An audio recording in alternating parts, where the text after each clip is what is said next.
The contents of this interview, or from Awake and Empowered Expo LLC from Ethann Fox and Flower of Life Center for Human Evolution, is for informational purposes only and does not necessarily reflect the viewpoints held by these organizations or individuals.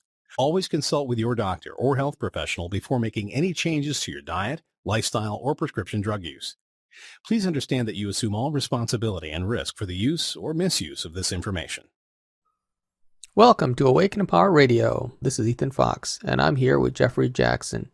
Today we have the pleasure of speaking with Sterling Allan. Since May of 2002, Sterling has been running Pure Energy Systems Network, an exotic free energy technology news directory and networking service that has since become highly respected worldwide. Pure Energy Systems, or the PES Network, of which he is a CEO, is the premier news directory and networking service whose mission is to find and facilitate the best exotic free energy technologies. In May 2012, Sterling also founded the New Energy Systems Trust to help bring these technologies to market. He is presently involved in launching an international community of safe haven villages featuring sustainable building and growing methods and utilizing renewable energy. Thank you so much, Sterling, for joining us today and taking time out of your, I'm sure, very busy schedule and important things you're working on that are going to have a huge impact on the world.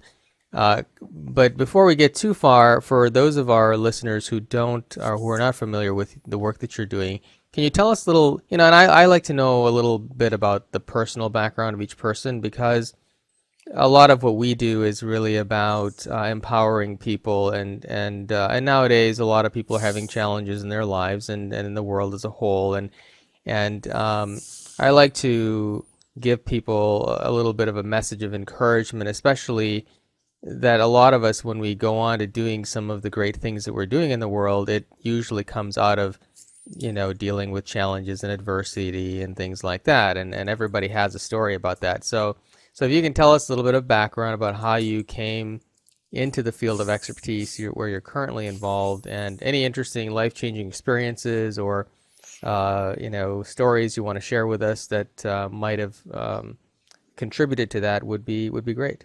Well, I appreciate that, because actually where I come from and how I got here really informs why I'm doing what I'm doing with the passion that I'm doing it with. I kind of woke up to things are not the way they seem in around 1988. Read the book None Dare Call It Conspiracy by Gary Allan, same book that woke up Alex Jones, and realized that, oh my gosh, everything that, the government's not all squeaky clean, the country's not all about freedom, doctors are not all about health, universities are not all about knowledge, mainstream media is not all about giving us good information, that there's some really corrupt underlying themes going on. And it was really disturbing to me and motivating to get off my butt and really try and make a difference. I started a group called the American Study Group, which had weekly meetings at the local libraries to talk about what have the prophets had to say about the Constitution and the threats to it, which was an injunction given by the then president of the Mormon Church, Ezra Taft Benson. And this grew throughout the Rocky Mountain West to about 4,000 people being involved on a regular basis. I was going on a speaking tour talking about these kinds of themes, trying to get people to get their food storage and get prepared, and to expose the conspiracy that's in our midst to destroy freedom and set up a new world order tyranny. And so that was quite the journey. And ultimately, it actually ended up in my excommunication from the Mormon Church, because I was saying things such as that the Mormons' mission, Mormons especially, but Christians in general, have an injunction to stand up for freedom, not just kind of if you get around to it, but actually a very stern injunction from God to stand in the gap and to make a difference. And not only are we not doing that as salt that has lost its savor, but that we're actually in bed with the very enemy we're supposed to be opposing. In the name of preaching the gospel in all the world, now we're in bed with the communists and socialists so we can preach the gospel in their countries. And we're having people like Brent Scowcroft's Skull and Bones coming and speaking at commencement. And Dick Cheney, Dick Cheney was after I was excommunicated, but those kinds of things going on, and nary a word about the kind of conspiracies that are going on in our midst. Esther Taft Benson was an exception to that. He was very vocal and very controversial, and it was quite interesting that he even, made it into the president of the Mormon Church, because he was very controversial. John Birch Society, talking about the communist socialist conspiracy to overtake the world. And he would talk about these kinds of things in the LDS General Conferences. And even after becoming the prophet, he cloaked it somewhat, but he still talked about secret combinations in our midst and our need to stand up. And that's why I formed the American Study Group, was to get people to wake up and what's going on and get involved and try and make a difference, get prepared, get their food stored, build a bomb shelter if necessary, etc. And so that was kind of a first major chapter of my awakening, was doing all that stuff. After being kicked out, I kind of went quiet for a bit, trying to understand what all was going on, and then I discovered a code in the alphabetical sequence of words in the Old Testament, New Testament lexicons that are number the words alphabetically, and it turns out that the numbers are correspondent through resonance to modern people, places, zip code, addresses, phone numbers, dates, events, even social security numbers, of all things. Just about anything that has a number or a name, you can look it up and get commentary from these Old Testament, New Testament, English dictionary. It was crazy. I spent about 5 years just totally immersed in that, digging out what I was finding, writing up reports, putting it on my website at that time, greaterthings.com, which, if you ask me, I think is a pretty cool domain name. I got greaterthings.com back in 98 or so. Back when the internet was young, and started that as a kind of a religio-political commentary website, publishing the different chiasms and parallels and alphabetics and essays and other things that I was coming up with. And then what happened was I had this greaterthings.com website, and a friend of mine said, hey, here's some, he called me and spent about 4 hours talking about different free energy technologies that he knew of and was involved with. His name's Welton Myers. And really got me excited about that whole sector. And I realized, I don't have anything about this on my website. I ought to start a page. And so I started a free energy index and was contacted by an inventor down in Johannesburg, Mike Brady, with the parent of all magnet motor, which probably most people in your audience have seen the video of this clamshell stator that comes together and the rotor starts spinning. It's had many millions of visits. We went to Johannesburg, met with him, helped him assemble one that had just come out of the machine shop, tried to get it to work while we were there, couldn't get it to work in a week that we were there. About a month later, he sent us a video of the thing, and that's the one that's gone up on YouTube and everyone's watched. So that was kind of my launch into the whole free energy sector, and I ended up kind of shifting my focus from the religio-political commentary and kind of went headlong into free energy and began focusing all my efforts there. And really, to shift from being, warning people about the world's about to fall apart and get ready and the remnant need to survive and here's some tools, and which is kind of a scary message for people, moving into a very solution-oriented message of these free energy solutions are coming. And if we can get our act together and get these things rolled out, we can mitigate the destruction. We can evoke a repentance clause.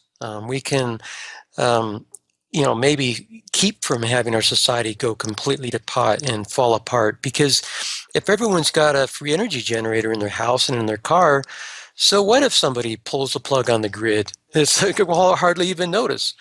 Of course, we're a long ways from that, but that was kind of the thinking into really going headlong into free energy. And I'd been at it for 11 years. I started that in 2001. After 2002, 911 was a big event for me. I found some really cool stuff in Alphabetics on that, did a bunch of write-ups on that.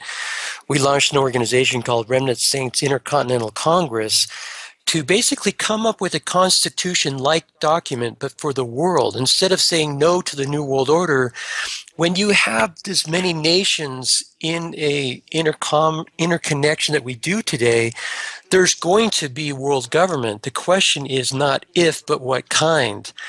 And we should be providing the answer to that, which is let's make a freedom-based constitution document for this world government so that it is based on freedom, not socialism. And that's what, Joel Skousen was part of that organization.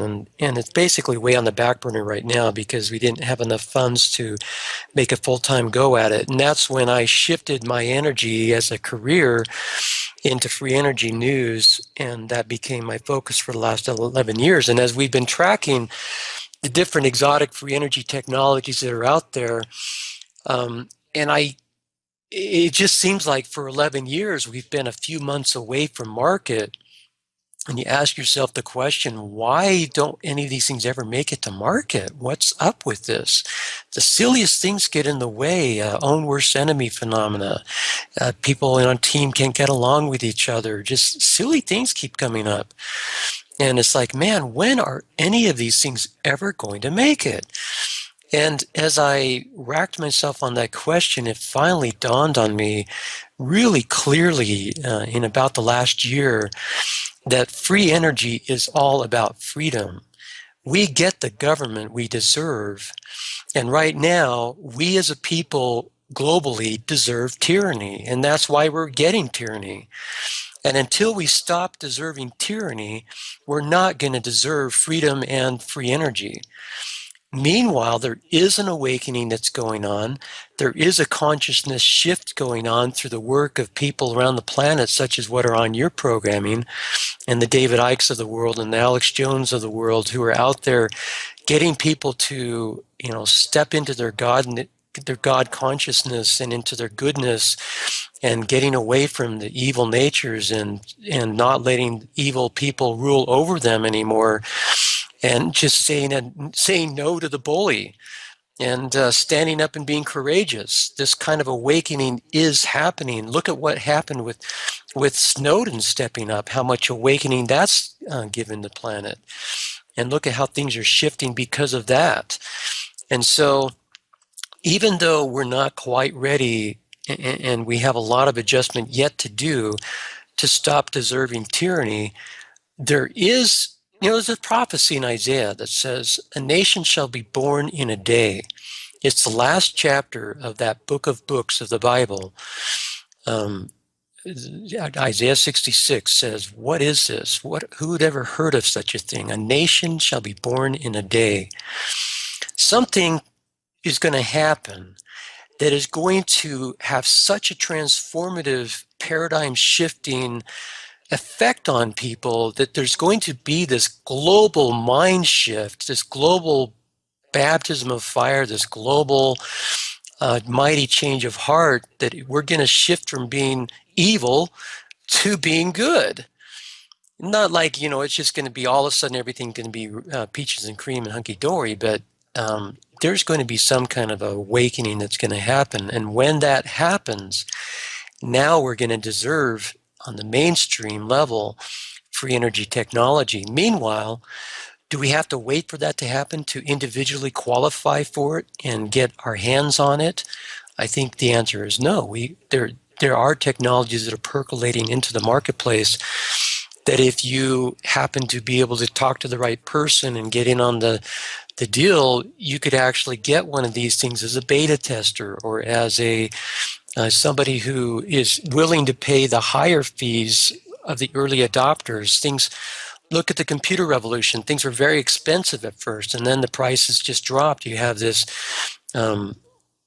what's the name of the law where every 6 months the ability doubles in speed and half in price?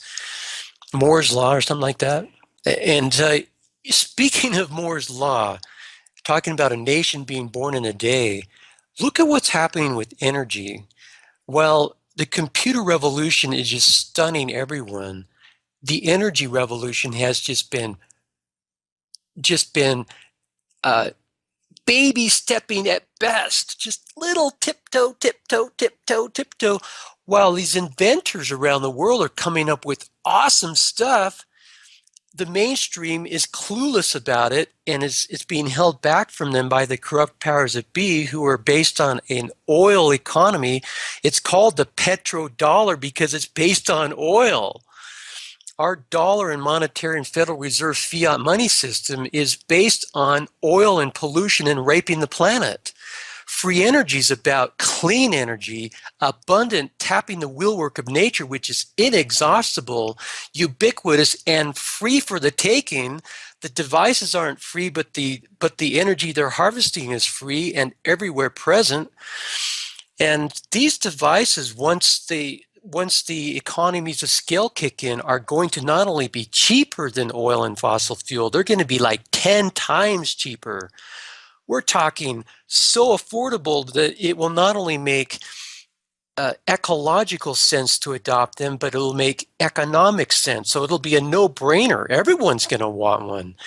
And with an open sourcing of something, it could be a matter of weeks, not years, before everyone's got one. And so rather than this Moore's Law, or whatever it's called in the computer world, where things are incrementally increasing over time, with free energy, you have a damming effect where you've got this dike behind which all these cool technologies are piling up and piling up and piling up and piling up and piling up, getting ready to burst. And when that dam breaks, oh my gosh, it is going to be so flippin' awesome. It's not going to be one technology. It's going to be a myriad of technologies. It's the same thing with health. All these things that have been held back that cure cancer, that cure AIDS, that cure the common cold, and etc. These things are just going to come heaping out, and we're going to be able to transform in just a short period of time. And the question we ask ourselves as a civilization is, we are acting like addicts right now, where the people who are in control of our planet. I was watching this really funny video yesterday of this drunken motorcyclist who bumps into this car, gets his motorcycle back up, drives away, bumps into another car, picks up his motorcycle, bumps into a motorcycle, picks it up, bumps into another car, dusts himself off, picks it up, and then drives into this pit. And you see the water come splashing up. It's hilarious. And that is what, it's like a metaphor for the New World Order. They are so flippin' egregious right now with how blatant they're being with their evil deeds. I mean, anyone who has half a consciousness is just going, my goodness, when is anyone going to go to jail? It's crazy. And these guys are going to end up in the pit. But the question is, are we going to have to hit the wall, as the addict usually has to do before they wake up as a society, or are we going to see the handwriting on the wall, wake up, and start onto a program of recovery and prevent society from going into this total meltdown, which the social engineers have been planning for us to turn us all into slaves? They want to destroy the free world that we know today, the democracy of the planet. They want to basically rape and pillage and plunder this planet to almost complete annihilation. And they probably have got some exit strategy of some UFO craft that they reverse engineered and have been keeping back from us.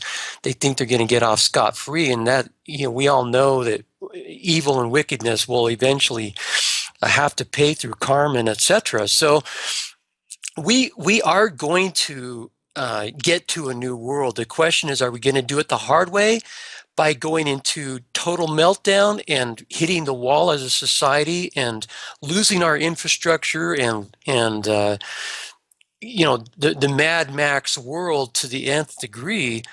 Or are we going to wake up and get our act together, become good, and deserve freedom again, and rise up into the God beings that each one of us are, and claim our destiny as, children of God and birthright inheritors of all that's good and the abundance paradigm that is awaiting us. So I want to back up a little. You actually answered a lot of my questions already, but I may still come back and touch on some of them, get into further detail. But I want to back up. You mentioned that when these technologies come out, that they will be very inexpensive, and a lot of people who are critical of this, and I think irrationally so, but critical of the free energy technologies is the cost of implementation. So let's say your average household was comparing the cost of implementing one of these free energy devices versus continuing to go on paying their electric bill. Is it a simple decision for them to make, or is it something they're going to compare the two and say, okay, well, it'll take me a year of electric bills to pay for the cost of this device, and so I just can't afford it now? I mean, or is it that easy a decision in terms of cost? Well, when this thing kicks in, the ideal scenario is that somebody with deep pockets steps forward to finance this thing. So what you do is, rather than paying your local utility, they say, okay, we're going to put one of these things in your house, and rather than paying the utility, you're going to pay us with 20% off what you're paying the utility. And after 5 years, it's yours, or after 3 years, or whatever the payback time is. And so it'll be basically a rent-to-own scenario, so that people who don't have the upfront funds, the $5,000, $5,000 to $10,000 to buy a home power unit, they just finance it. And like buying a car, you don't kick in $15,000, $20,000, $30,000 to buy your car. You go and you get a financing on it, and you make payments until it's paid off. So it could be that easily. There are plenty of people with that capability to provide that support for the rollout of the technology. Yes, the early devices most likely are going to be more expensive because there's still bugs to work out. There's still materials improvements that can be made. There's going to be new innovations that will be made, and we'll see the gradual reduction in price and increase in power density, like we've seen with the computer revolution, except it's going to go much faster because of all this pent-up energy that I was talking about. It's not going to be like the computer revolution. It'll be the computer revolution on 10x steroids. It'll be so flippin' exciting because we'll be so angry at the powers that be that held this stuff back from us for all these years, that have known about these technologies, that have been telling us that it's junk science and getting us to look the other way and ignore it through their mainstream organs that they control. Do you know how many times I've tried to get the Salt Lake Tribune to cover cold fusion, which is launched in Salt Lake City, Utah, with Pons and Fleischman? So if any place on the earth, if there should be somebody covering it, would be them. I went to a demonstration in October 2011 over in Bologna, Italy, of a 1 megawatt cold fusion power plant running on half power at 500 kilowatts for 5.5 hours in self-loop mode, and they wouldn't touch it. I mean, that is so over the top crazy. I mean, at least they could put a skeptical story about it. They didn't even touch it. They didn't give it a single breath. So to give us an idea for people who don't understand, how does 500 kilowatts translate into power usage in the real world scenario? You see a locomotive going down the tracks, pulling a train behind it. That's a megawatt. That's a lot of power. A house, if you had batteries and stuff, you could run your house on a 1 kilowatt device, because you're not using power at night, so you're putting stuff into batteries, so you just run it 24/7. And when you need the power, you're pulling from the batteries. Your average usage, just go to your utility bill, It gives you kilowatt hours, which is the number of kilowatts per hour that you've used it total, and it averages it out. Take kilowatt hours, divide by the number of days in the month and the number of hours in a day, 24, and you get the average kilowatts that you use. And in my house, it's just about an even 1 kilowatt. And we live in, medium scale house in Utah. We've got a family of 6, so it's a, larger house compared to obviously and compared to Africa, but 1 kilowatt. That's our average usage. And so this is a 1 megawatt plant. That's 1,000 times that size.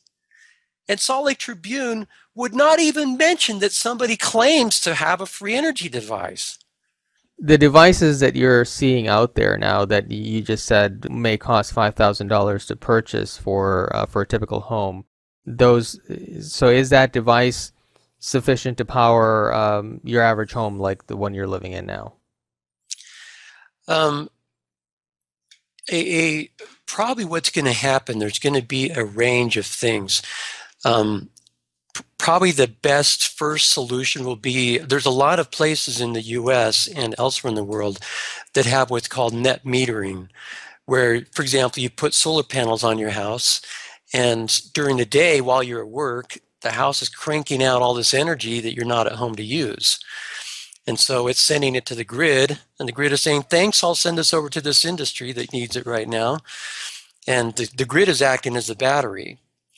And the meter is spinning backwards during the day and forwards at night. Forward meaning you're getting billed for it, and backwards meaning you're going to be getting a rebate for it. And then at the end of the month, they tallied up, and if it's positive, if it's a net charge, you send them a bill, and if it's net negative, they send you a check. In some places they don't send you anything. They just say, oh, thanks, but it just reduces your energy bill. There's no, payment or check from the power company. It depends on where you live. Some places will actually send you a check or give you a credit. So that's net metering. And so if you have net metering capability, what you do then is you could get a 5 kilowatt device, and it runs continuous. And at the end of the month, you've got this big check from the power company because you're sending them a lot more power than what you're using by 5 times. Or you get a 2 kilowatt device, and it would the same thing. You're making more power. The problem is if the grid went down, if you've only got a 2 kilowatt device, now you're going to be limited to 2 kilowatts. And so you're going to have to be very careful and judicious. So rather than being able to spread your usage out over 24 hours, while you're sleeping, you're going to have to be turning your washing machine on at night while you're asleep, and your dishwasher at 3 o'clock in the morning. And, if you want to have a semblance of the modern conveniences that we have today. And so in order to have some buffer, a 5 kilowatt device would probably be enough to, you still have to be careful about, you wouldn't be able to turn on the washer and dryer and air conditioner at the same time. You'd have to wait until the air conditioner turns off and then shut it off and then turn your electric dryer on. And you would have to be careful and conscientious about your power usage. If you didn't want to have to worry about any of that stuff, then you're going to have to go up to something like 20 kilowatts, because the rule of thumb is that peak usage or average usage is 5% of peak. Just of regular usage without any conscientious allocation whatsoever. So if my average is 1 kilowatt, 20% of that, and that's 20% of average, my peak is going to be 20 kilowatts. And so if I don't want to have to think about any of that stuff, then I'm going to want to have a 20 kilowatt device so that when I need 20 kilowatts, it gives me 20 kilowatts. And at night when I'm asleep and I only need 100 watts for my different inverters that are plugged into the computer and my different electronic gadgets that are pulling all the time as long as they're plugged in. And I don't have to think about any of that. So those are some of the things that you'll be taking into consideration. And the price point on these things are going to be so cheap that you'll be buying a 20 kilowatt system for your house. You wouldn't even need the grid. You could be plugged into it if you want. might as well get some money for that extra 20 kilowatts, the extra 19 that you don't need, and get a nice fat check from the grid. Same thing for a car. Get a device, sit it in the trunk of your car, get an electric car, keep the batteries topped off, and depending on how big your device is, how much energy it produces, depends on how far you can go without having to stop and let things, charge up a little bit more. There are technologies that are being developed that would enable you to drive continuously without ever stopping for fuel. So you buy your Tesla Roadster, if you have a big appetite, or you get your Tesla sedan, the Model S, I think they call it. So if you wanted to go that route, or you get another electric vehicle and, like I said, put one of these devices in the trunk, and you would also be able to reduce the number of batteries you need, because your device, all you need the batteries for is to help with acceleration and to have a place to put your deceleration regenerative charging. You need to have a buffer for that. And then your device produces on average about what you need to go down the road. And we're not, we're probably 2 or 3 years away from that kind of rollout, if in favorable conditions. But it's conceivable. There's a guy down in Phoenix, Arizona. His name is Bill Alec, a former engineer from Boeing, who's got a device that is something that is going to be able to power a bicycle, like one of these scooters. And you'll never have to plug it in, because when you're done using it, you just let the onboard charger charge the battery back up. So you're running on battery charge, but you've got this trickle charge going on all the time. And then it stops when it's full. And that's pulling energy from the environment, from some kind of scalar or something like that. I can't remember exactly what the source of the energy is on that case. By the way, let's talk about that for a second. What are the sources of free energy? Free energy, in my vernacular, and as a leader in the industry, I'm trying to change the vernacular from previously free energy meant lifting yourself up by your own bootstraps. And I say, well, let's take the meaning of free and energy. You get your energy for free. Solar is free energy. Wind is free energy. You don't have to pay for the wind. You don't have to pay for geothermal. You don't have to pay for waste energy, turning garbage into fuel. You don't have to pay for, etc. There are 25 genres, each one of those being a genre, of conventional free energy. There are also 25 genres of unconventional free energy. The technologies that physicists say are impossible, don't work, will never work. Just like they said, humans will never be able to fly. And they were very wrong about that. And yet they're working prototypes for these devices. 25 genres: zero-point energy, water as fuel, cold fusion, etc. Electromagnetic over unity, the Tesla kinds of technologies. 25 genres. And each genre has a whole bunch of different teams and individuals and groups and companies pursuing solutions in that sector. So when I say there's a tidal wave of technologies coming when we're ready for it, I mean it. I mean, there's a lot of stuff out there that's being developed. You touched on a lot of things that I'd like to come back to later, but I'm interested to know, you were at the recent Breakthrough Energy Conference, which happened to be the same weekend as our expo that we had here, and yours, I believe, was in Boulder, right? Yeah. So tell me more about what happened there. What were the most interesting or impressive presentations or pieces of information you came across? Okay. Let me just tell you that as a conference, that was not just another conference.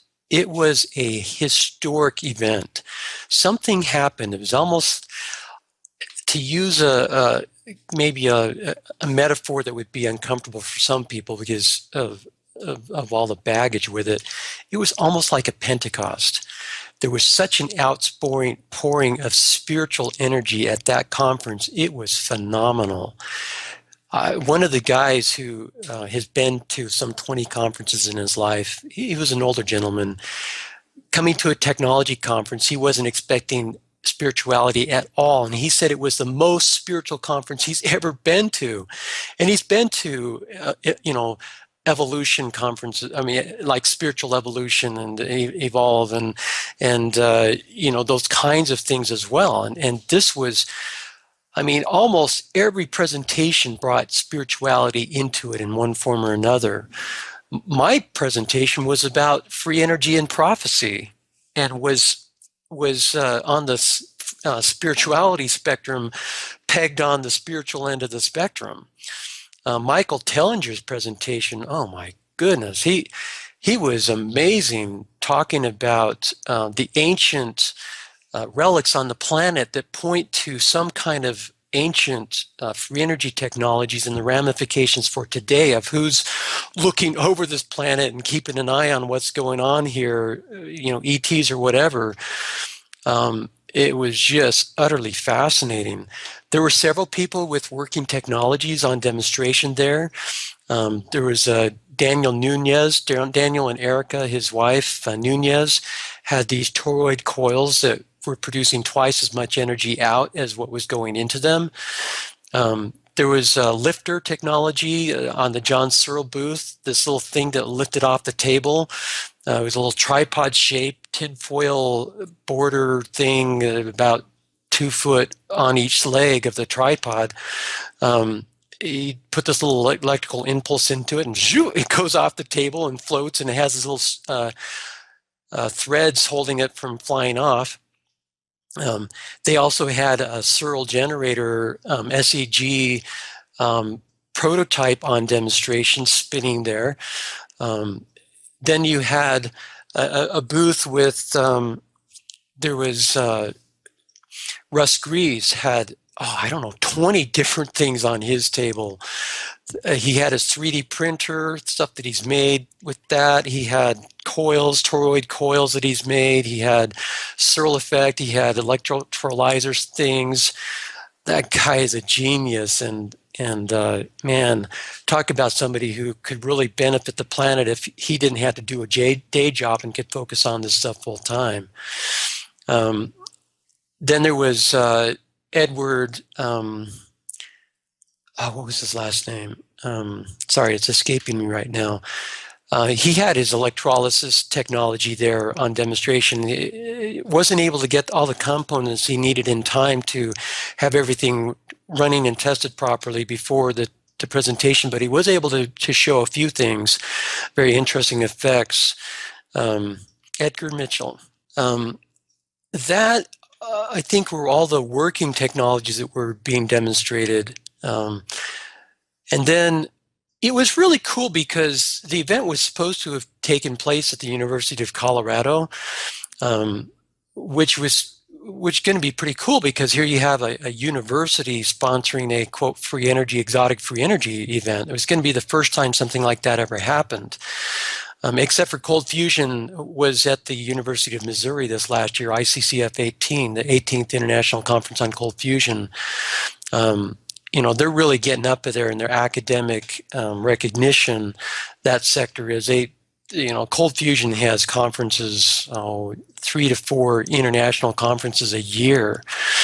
And there's a lot of, it started in the academic world and it's kind of stayed there, though it has gone underground to a certain extent and coming back out of the closet, so to speak.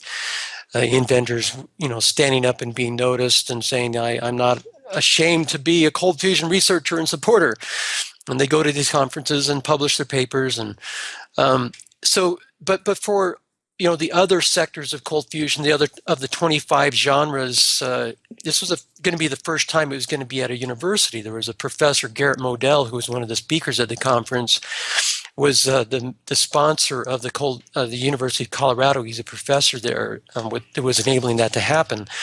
Well, at about 2 to 3 weeks before the conference was supposed to take place, all of a sudden, this is after the Boulder floods. They had this historic 1,000-year flood, it was being called, where the entire city up the canyon of Lions was, all the roads were washed out, so it was inaccessible. And they had some changes of staff, and so now all of a sudden they're doubling the price, and the terms are changing, and so it's just like, we're no thanks. And so they found another venue with 2 or 3 weeks left before the conference, if you can imagine that. This hotel right along the road where I grew up in Boulder, Colorado, they opened their doors, put up 2 tents in the parking lot, did all the catering. They had another tent in the back for one of the exhibitors. They used a parking garage for the other exhibitors, so they were protected from the rain. They had a windstorm, 75-mile-an-hour windstorm Thursday night, the first night of the conference. They were out there holding the tent pegs down and putting in more stakes and ropes, and it was crazy. Fortunately, the turbulence from the wind didn't blow away all the people's exhibit stuff. The parking garage provided enough protection that things pretty much stayed put. But you know what was cool about that? Had we been on the University of Colorado campus, we would have been spread out. You would have had a 10-minute walk from one venue to the next. And then the meals would have been in another place, and everyone would have been, one room doesn't finish at the same time as the other one. And when they're all together there, it's so convenient just to bop from one tent to the next and go upstairs into the hotel restaurant for the meal. And then you go back to your room. All the presenters had rooms there at that hotel. It was just like a family gathering. It was amazing. And so just the energy of people being tucked together, really cool, outside the box, awakened individuals, full conscience. It was just it was like heaven on earth. It was amazing to have those kinds of people in close quarters, rubbing shoulders tightly for that period of time. They sold out. At the University of Colorado, they had sold just over 100 tickets. When they changed the venue, they only lost 10 people, and they picked up another 200. This is before the event even started. They sold out. They were sold out, so the people who were planning on just showing up and getting tickets were like, we were able to squeeze them in, but it was a sellout event. And the small tent was packed overflowing on several of the presentations, and the big one was completely packed during Foster Gamble's presentation, standing room only around the edges. It was amazing. Foster Gamble's presentation was the last one as the cleanup hitter, and we went after that presentation, and we went and took a group photo. And you look at that photo and the smiles on people's faces, it's like, oh my gosh, I wish I could have been there. And I was there. I was part of that crowd. It was such a cool energy. Oh man, it's like, this is what Earth is supposed to be like, and we're going to make it happen.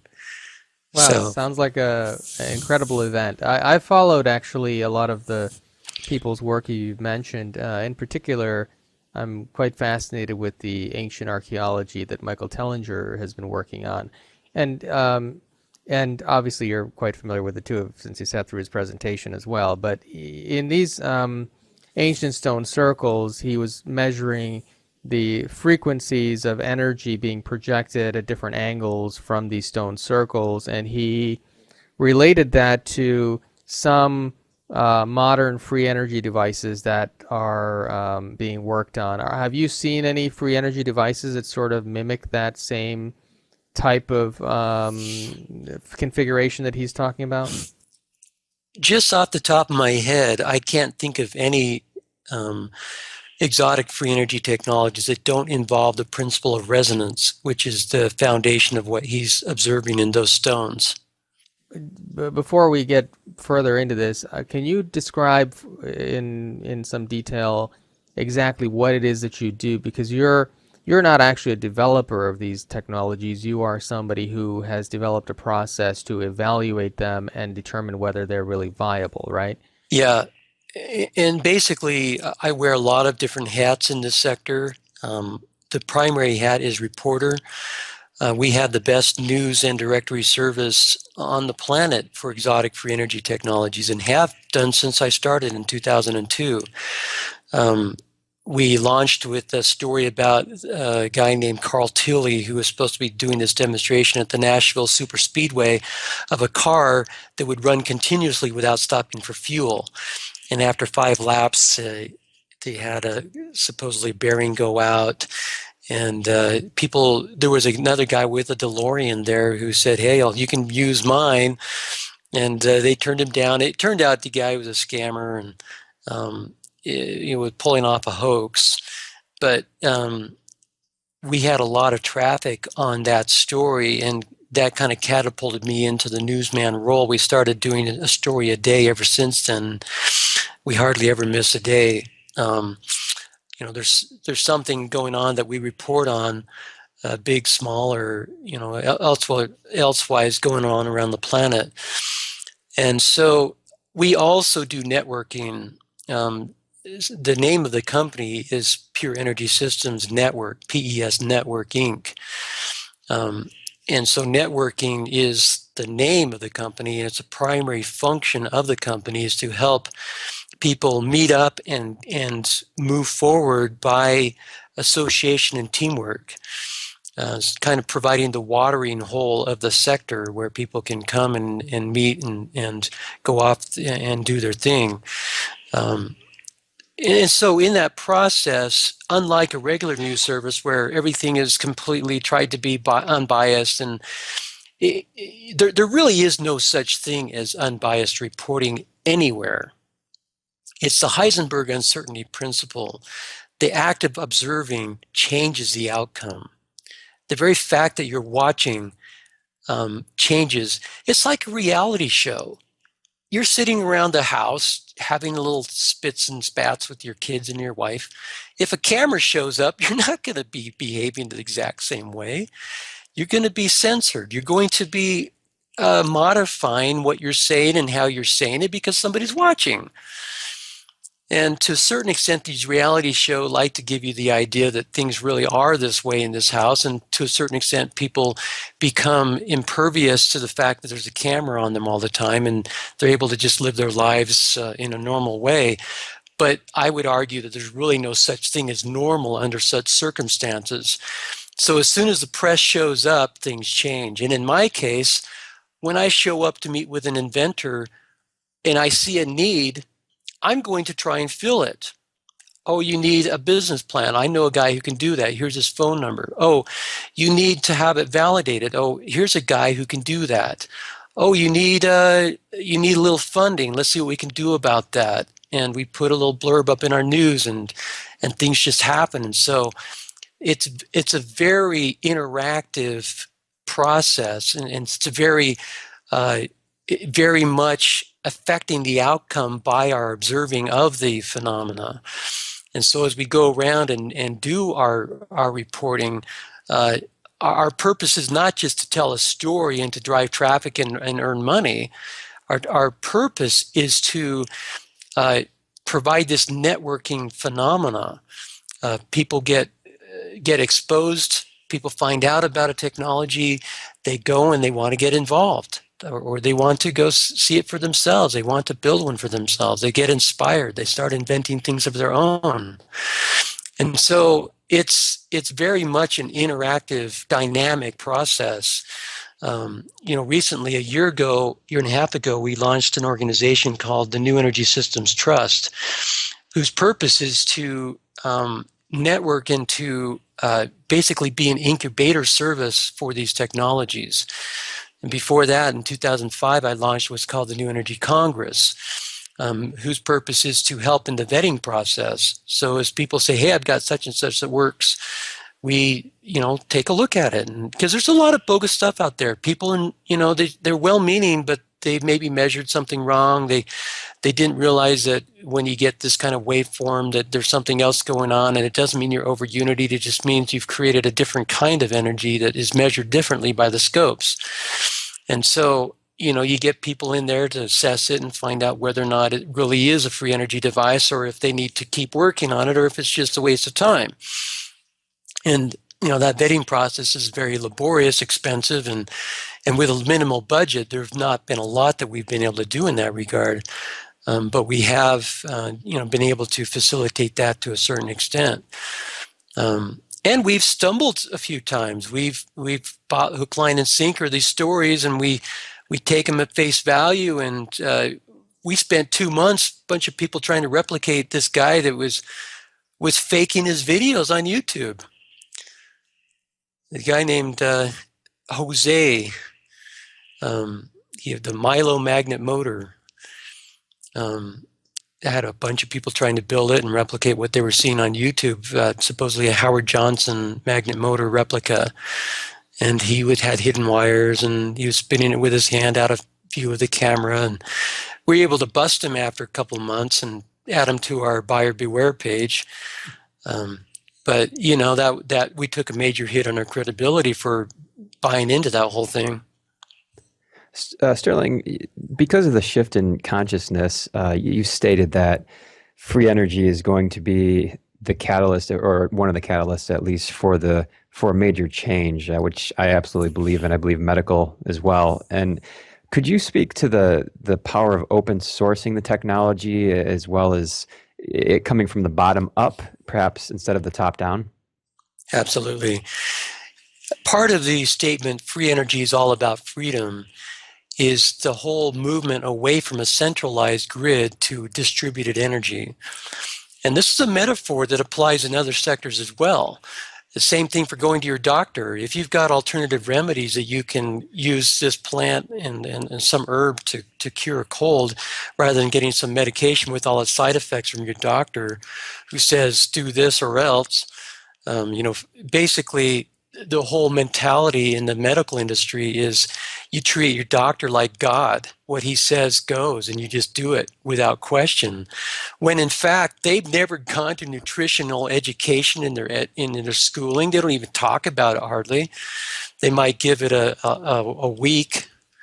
There's no, they don't make it a required course, let alone half of their education, which is what it should be, helping to facilitate the body's natural healing processes and supporting the body's natural ability to ward off diseases.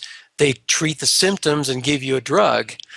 And so busy learning about all the medications and the rules and the ins and the outs of that, they don't have time to take the classes on nutrition. And so it's a centralized medical system, and it's totally corrupt. There's hardly any good that comes from the medical industry today. You have to go to your hospital to have your baby, when babies are meant to be had at home with a midwife in a comfortable, relaxed environment with the husband standing by her side, helping the baby come out and greet it when it comes into the world, maybe in a tub, water births. Awesome. That's what we did with our 4 kids. And so same thing with free energy. Everything is based on this central control and central grid, and we're moving away from that. We're going from the age of Pisces to the age of Aquarius. Pisces is very central authority based, whereas Aquarius is very individual responsibility based, and where individuals step into their God power and rise up to realize who they are. And instead of follow the prophet, it's be a prophet. Instead of follow the doctor, it's be your own doctor. Be your own homeschooler. Let's stop supporting this central corrupt grid. And so free energy, moving away from this distributed or centralized energy grid, moving to each home having its own power device, each car having its own device in the trunk that powers it, so you don't have to stop for fuel. Each plane having its own power device. You don't even have to, could go as far as you want. Fly to Mars if you want. Of course, there's no air up there, so you're going to have some other propulsion method, but it's not difficult for people to convert electricity into propulsion. There's a lot of methods of doing that. You've got the ability, each device, each laptop, each cell phone will have its own built-in power device that you'll never have to plug in your device again. Each appliance has its own built-in energy device. You don't have cords anymore. That's the world that we're headed to. And that's the quest that we're on. And that's why we've been pursuing and tracking all these things, is to bring about that world. Because energy is all about freedom. And freedom is what I'm all about. And freedom is what we're here on the planet to bring about and to live in. And supporting tyranny and socialism and the New World Order in any way, shape, or form is just wrong. It's time for us to stop empowering the bully by fear, because that's how they rule, is through fear. And if you lose your fear, they lose their power. Yes. And so, yeah. I'd like to back you up on that entire idea. I look at myself humbly as a poor man's Sterling Allan of the medical community. I like to search out alternative medical modalities and things like that. And the difference between the free energy and the medical system is the medical system is so experiential. So my doctor may tell me this doesn't work, but if I'm walking around, if I tried something and it cured my cancer, if my pain's gone, it doesn't matter what my doctor says. When it comes to that, I know it works. But what comes with that is a lot more control. The system knows about that. So now you have Obamacare, and they only allow you to do certain modalities now. So they're trying to push away the stuff they know that works. So I see the free energy being the golden beacon of light, where it can just take fire, like you're saying. Yeah, and one of the things that's cool about free energy, and the reason that we're getting a lot of support now where we used to get suppression, is that the New World Order has used as one of their strategies the vilification of global climate change, so that it's man-made, and we've got to impose all these laws and rules and regulations and support the environment and the worship of Mother Earth. And they've been using it with an agenda of moving people away from God and toward government as the controlling factor. And there's some true principles behind what they've done there, and that's how they've been able to get traction, is because we do need to take care of the environment. We don't want to poop in our own nest. We want to take care of this planet. We want to tread lightly, have a small footprint, if any, and walk lightly. Seventh generation, I'm all for it. We've got an intentional community called Safe Haven Villages, which is all about building sustainable homes, living lightly on the earth. We've got rammed earth structures that we're building here in central Utah, just 15 minutes north of me. Was hoping to be in there a couple of years ago. It's taken a lot longer, costing a lot more than what we'd expected. And it's a lot more labor intensive than what we had expected. So there's some modification and adjusting going on there, but that's the direction we want to go as a planet, is towards sustainable. So I'm all for sustainable. I'm living it. I'm eating and drinking and sleeping it. But when it comes to the New World Order agenda, they use it as a reason to impose global controls on us. And so we then turn that, it's like the Aikido move, where they come at you and you use their momentum against them. You basically, they come charging at you, and you just step out of the way and they crash into the wall. And that's basically what we're doing with free energy. They've built this huge momentum to make everyone green. So we just say, we got this green solution. Let's go. Yeah, I look forward to a day, hopefully very soon, where the word "the grid" is laughed at, because it's absolutely obsolete. And the fact that you were saying during the net metering conversation earlier in the interview that if you produce more energy, they'll send you a check. Well, how do we get they out of the picture? Let's get they out of the picture. We don't need they. Yeah, exactly. One of the last things I wanted to throw in there, money seems to be at the root of getting a lot of these technologies off the ground, as far as, money for funding, money for production, advertising, and that seems to be obviously a control mechanism, as it has been down through the ages. I wanted to publicly talk about this on this interview. Just recently, there's a man named Simon Dixon, along with Max Kaiser. They're pushing something called Bank to the Future, and what it does is it allows the people to invest in what they believe in, and it takes a little bit of the sting out of the money situation, in that people can crowdfund what they believe in, but they can also crowd invest in stocks of a company or crowd lend, and the company pays them dividends. But it for the first time, it's a massive platform that allows the people to fund what they believe in. And I think I can see that moving forward being something that free energy could really leverage, like you said with the judo. Yeah, exactly. And I really want to address that. But first, I want to step back and finish addressing the question you raised before, because you also brought up open sourcing, and I want to really plug that as a solution for free energy. When I created an incorporation, PES Network Inc., back in 2004, that was my primary quest, was to find a technology that we could open source. And by open source, that doesn't mean that you just give it away and don't get anything for it. You can sell plans, you can sell kits, you can sell, and you can ask that people send you a royalty for anything that they sell. And so there are a lot of revenue sources in open sourcing. It doesn't have to mean that you just give it away and you don't get anything for it. Because I've met a lot of people who, over the years, as we have been on this quest, we've been through so many open source projects that we thought might be the one. Just to use an analogy, I got married finally at 35. I wanted to be married at 21. And I was on the quest for my eternal mate. And it was so frustrating to look and go on a date and find somebody who's really cool and think you found her. And then it's just like, where is she? Where is she? Where is she? When's she going to show up? I know she's out there somewhere. And that's kind of the feeling you get. When's that open source project going to come along? The one that is going to just change everything, that is so easy to build, so easy to understand, provide substantial amount of power that you just put it in your basement and you can build it from parts from Home Depot, just download a set of plans and you make this thing, and then you unplug from the grid and off you go. Wouldn't that be cool? And so we've been on this quest and have had a lot of run-ins with wannabes that looked like they could be that, but ended up not being. Either wasn't enough power, or was too difficult, too expensive, or bogus. It just wasn't even anywhere close to what we thought it was. It had some interesting effects, but it wasn't going to be powering anything.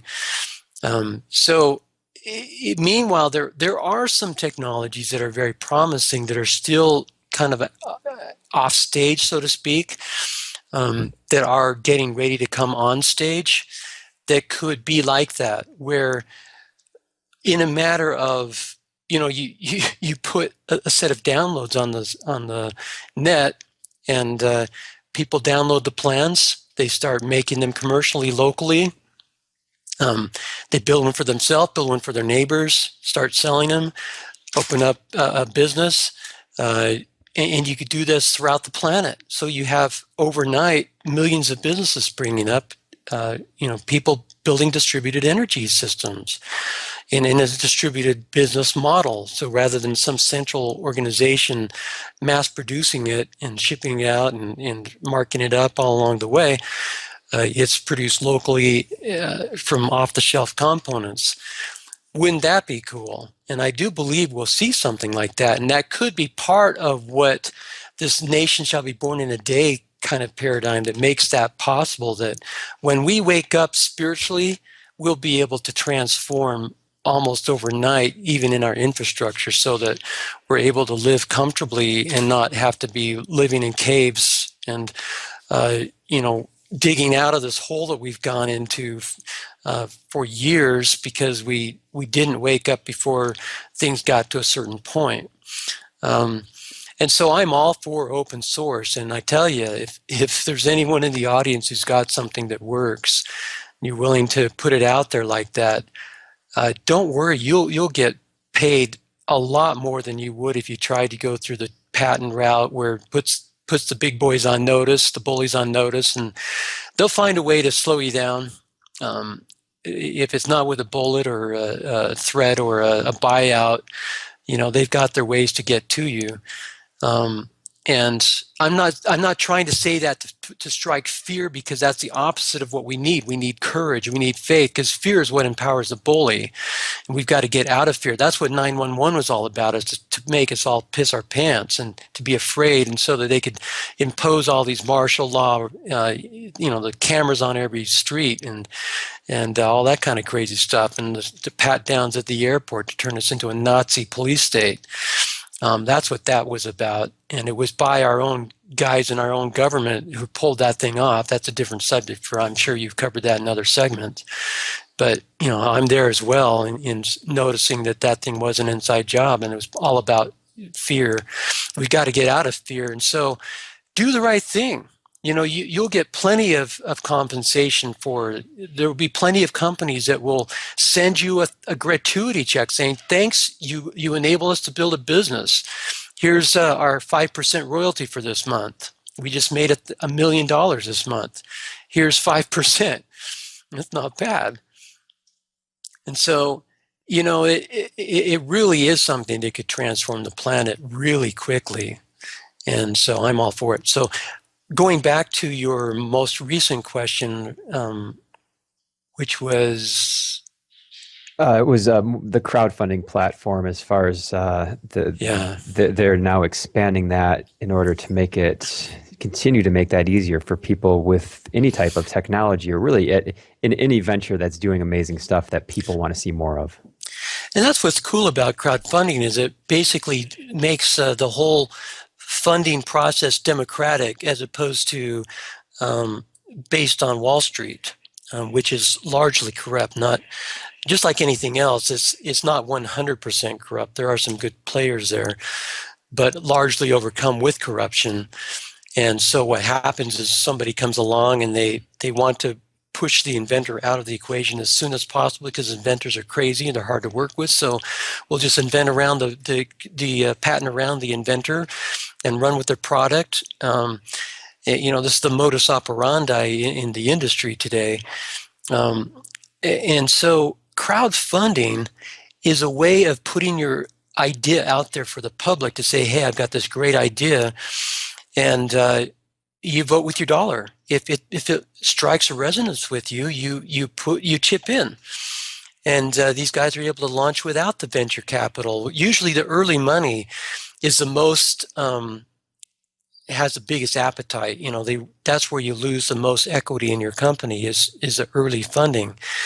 Because once things get more stable and you're more solid, the risk goes away, and the percentage of a company that they want is proportional to the risk. And so once it's proven out and shown to work, then the amount of money that they can ask is much less, the percentage of ownership that they want in the company. But if you can go to crowdfunding and you let the public make the decision about the technology, now the inventor maintains 100% control over what he's got. And just today, as we're speaking, we're launching an Aviation 2.0 crowdfunding project for Rafael Morgado. He's the guy with jetpacks and vertical takeoff and landing capability and flying ships, flying cargo ships. So they have the payload of a ship with the speed of a jet. Imagine that, going across the ocean at 500 miles an hour on the ground effect, going over the flat surface of the ocean, using these high power engines that he developed to make jetpacks possible, because you've got a 25-pound, 6-inch engine gives you 200 horsepower. And the open source or the crowdfunding project is going to be to raise money to let him finish building that 6-inch engine. He's already built a 14-inch engine, which has been tested extensively on a dynamometer and has been given the thumbs up from two really, really high caliber engineers. Was last year was reviewed by the Department of Defense in Australia as the best, most efficient and powerful diesel engine on the planet. Is there a website for that we could plug for people that were interested to possibly go to that and take a look at it? Aviation2.com, Aviation 2.0. Excellent. That's our page about my recent visit to Rafael Morgado, where I'm going to be indexing all these things. But his website is angellabsllc.com. That's the name of his company. And we're talking, just so you have an idea, we were talking about kilowatts and megawatts before, and a small locomotive is 1 megawatt. His 200 horsepower is 150 kilowatts, okay? That's a tenth of a locomotive, a small locomotive. That's a lot of power. And you put that on your back, 25 pounds, and your entire apparatus weighs 45 pounds dry weight. And the fuel only weighs, what is it? I calculated it last night. It was like, 15 pounds for the fuel. For a gallon and a half of fuel will take you 100 miles in a jetpack. And some of the perks that you can get.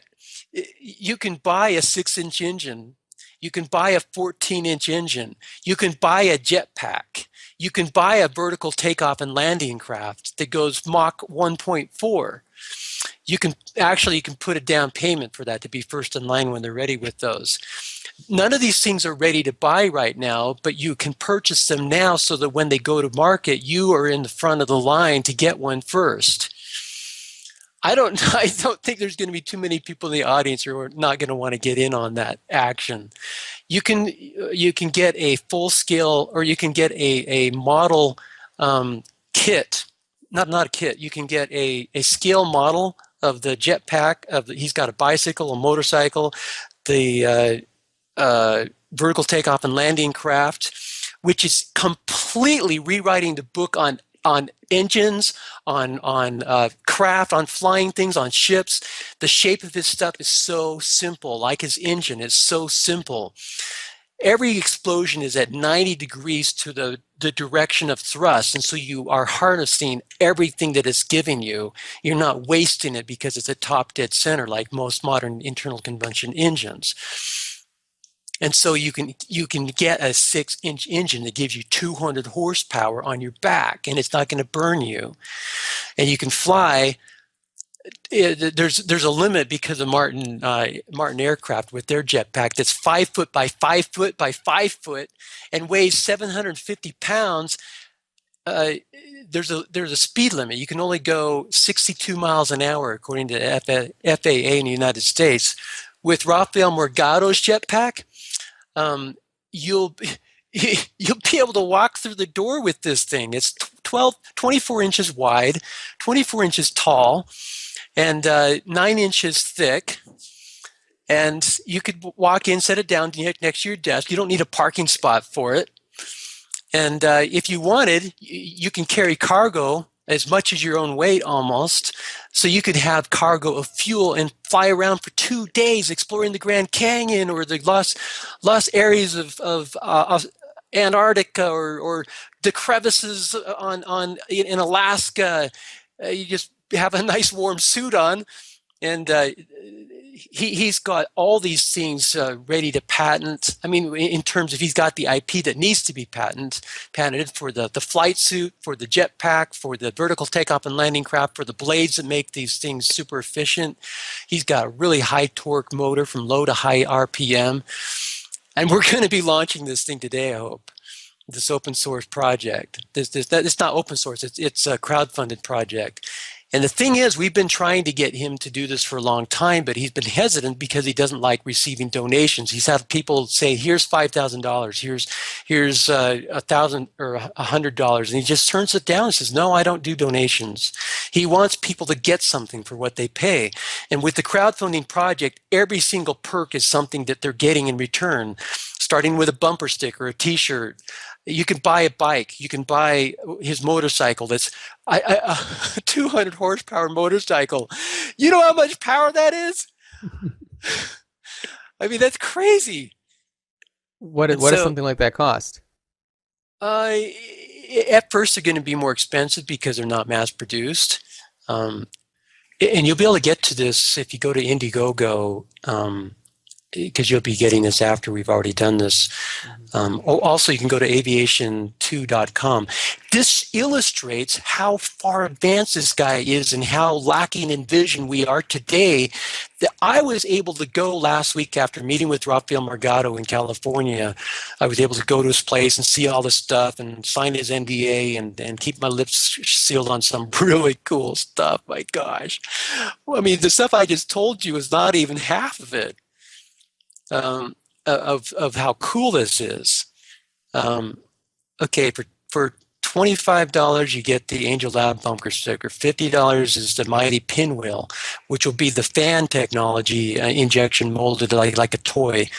$75 is a scale model of his stationary activated parachute that would enable you to land safely if your engine had a problem. $80 for an Angel Labs t-shirt, $85 for a scale model of a bicycle, $95 for a scale model of a motorcycle, $150 for scale model of a jetpack, $175 for a knee-free ab roller that he came up with because he had bad knees and he wanted to be able to exercise his abs, and he just figured out a way to do it. $200 for a scale model of the VTOL, the vertical takeoff and landing shuttle 8. Powered by two 14-inch engines. $350 gives you the bicycle, the safe handling bicycle, which has a low seat on it. So you're close to the ground and you reduce the amount that you're hurt if you have an accident. $500 for a scale model of a flying ship. $1,000 for first in line for a job at the manufacturing once they get launched. $10,000 for the stationary activated parachute. $25,000 for the 6-inch mighty engine, 200 horsepower. $50,000 for the safe handling motorcycle. $100,000 for the 14-inch engine, which is like 4,000 horsepower. You only need 2 of these things to make this vertical takeoff and landing craft that goes Mach 1.4. $150,000 to be first in line for a jetpack, and that will cover the price of the jetpack. $300,000 for an Airmail Express vertical takeoff and landing UAV. That will be the deposit. And then $1 million to be first in line for the vertical takeoff and landing craft, which is going to cost $27.5 million for the first purchase of 10, or for purchase of 10. So if you buy 10, you get the sales price of $27.5 million. This is replacing the executive jet. Goes a lot faster, costs less, more safe. So he's covered both ends of the spectrum. From the small end, he's got the jetpack. On the high end, he's got the Mach 1.4 vertical takeoff and landing flying car. It's the flying Ferrari, they call it over in the Mideast. The guys that are wanting to buy him out, or not buy him out, but to buy the Angel 2.0 for $1.3 billion is the price tag on that. And we are launching this today. This could be the coolest crowdfunding project in history so far. Mm-hmm. And so these engines all use some sort of internal combustion, correct? For now. Okay. But they can obviously be fitted for some of these exotic technologies you were referencing earlier.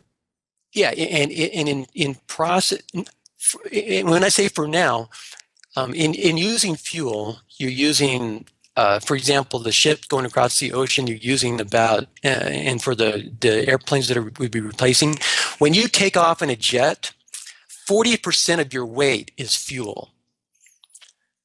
And he would be able to cut that by 3 to 5 fold. So you'd be using 3 to 5 times less fuel on your jet craft, using just retrofitting your Boeing 747 with his 20-inch engine to drive your your turbofan, and you wouldn't have any heat signature on your military craft. Not that we're trying to promote the whole military thing, staying away from that, but there's some really cool things there as well. I am interested to hear if there are any other exotic technologies that you think are very promising that we haven't already discussed. But I would also like to know, are there any other technologies out there similar to what we were just talking about that you think are really just absolutely incredible, going to change everything kind of things? Yeah, there's quite a few. Well, what are the top few that you think, or top 1 or 2? Okay.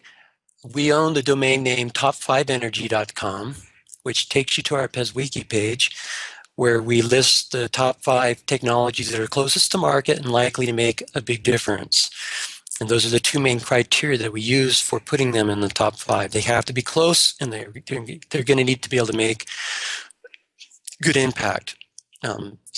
Their eventual potential is great, but it's not going to get them at the top of the list.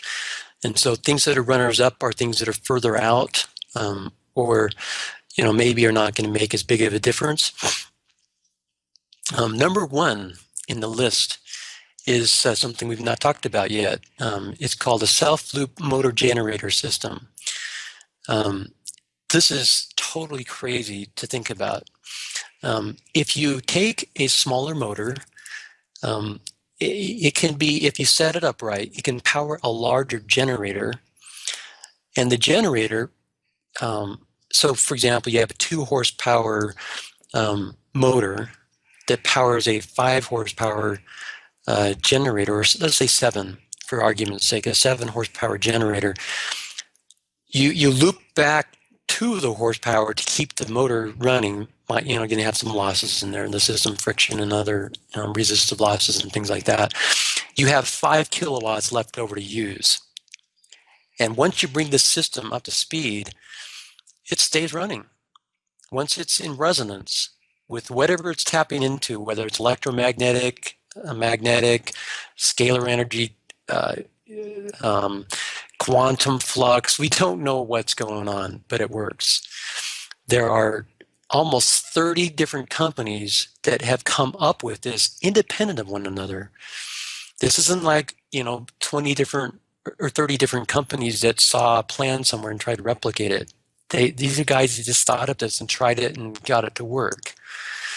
And some of these guys are very close to having product in the marketplace. They've got production prototypes that they are showing. You can see videos of these things running. And so the thing that's really cool about this one is that it's off-the-shelf stuff. Your motor is off the shelf. These are things that are already in production. You've already got the supply chain. You already have the distribution channels in place. The generators, ditto. The science has already been done. And the certification's already been done on your generator. You've already got the UL and CE listings on your generator, so you don't have to jump through that hoop to be able to plug it into your house and run your house. It's already CE listed. It's already UL listed.